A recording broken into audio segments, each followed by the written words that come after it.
Distingués membres du bureau, distingués délégués, c'est avec un immense honneur que je vous adresse les salutations de notre Premier ministre, son Excellence, M. Fumio Kishida, et du peuple japonais. En leur nom, je vous transmets les vœux de succès et de pleine réussite pour cette 5e réunion du Conseil de sécurité. Je tiens aussi à féliciter les membres du bureau pour l'organisation remarquable de cette rencontre.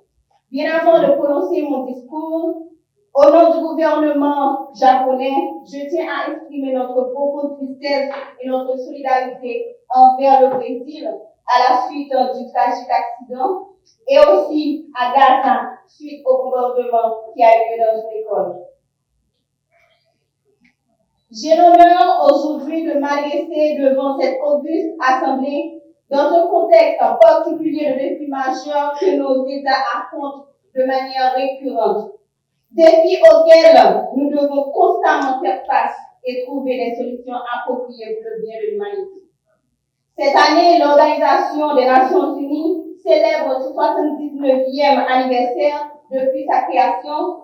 C'est une assemblée de personnes qui ne perdent pas facilement espoir, même face aux circonstances désespérées. C'est ici que l'ONU a su faire face à l'adversité, aux pandémies, et aujourd'hui, sous nos yeux, la paix et la sécurité sont menacées. Monsieur le Président, Monsieur le Secrétaire Général, de nombreuses personnes cherchent à fuir les horreurs de la guerre. Trop de victimes, trop de destruction, trop de conséquences, trop de dommages collatéraux. Ensemble, nous devons relever les défis qui se présentent. Chaque État membre ici doit apporter à cette lutte ses propres capacités pour ce conflit qui bouleverse le monde et pour soutenir nos citoyens. Le Japon a toujours été un défenseur de la paix, de la sécurité et du bien-être. Notre engagement se reflète de notre soutien constant aux efforts internationaux pour apporter aide et protection aux migrants du monde entier. Nous avons toujours appelé l'édification des nations. Nous avons accumulé une expérience de la promotion des droits humains.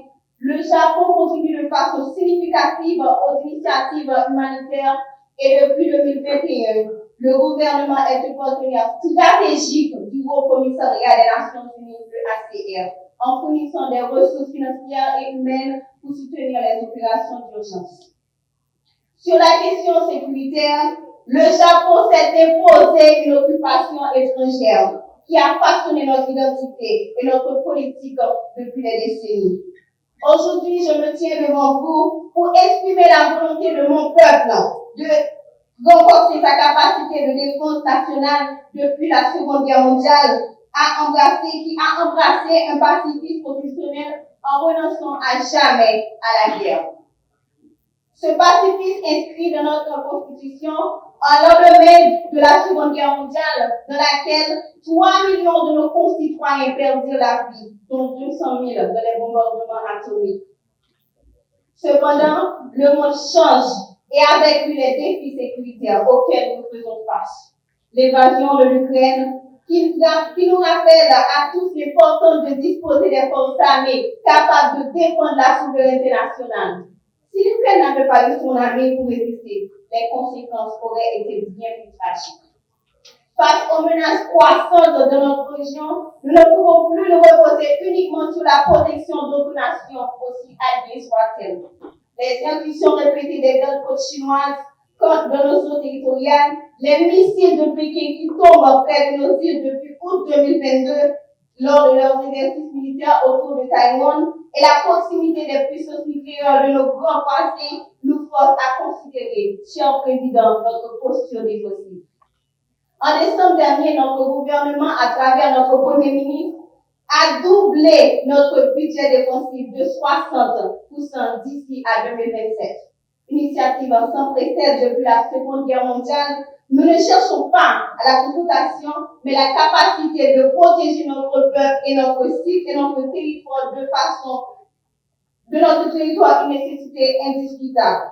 Nous comprenons les préoccupations qui ont vécu l'horreur de la guerre, les derniers Hibakusha qui portent encore les cicatrices des bombardements atomiques, mais notre objectif n'est pas de renoncer à la paix, mais de garantir qu'elle puisse être maintenue dans un environnement de plus en plus incertain. Nous appelons la communauté internationale à comprendre notre manifestation. Le Japon demeure un pays attaché aux valeurs de paix et de coopération. Mais nous devons être réalistes, bien sûr, face aux nouvelles menaces qui renforcent notre propre sécurité, notre propre défense. Nous contribuons également aussi à la sécurité régionale et mondiale. Monsieur le Président, membre du bureau distingué délégué, plus que jamais, le Japon souhaite réaffirmer son engagement à soutenir la communauté internationale de la gestion de la crise des migrants et de la sécurité dans le monde. Arigato gozaimasu. Merci de votre attention.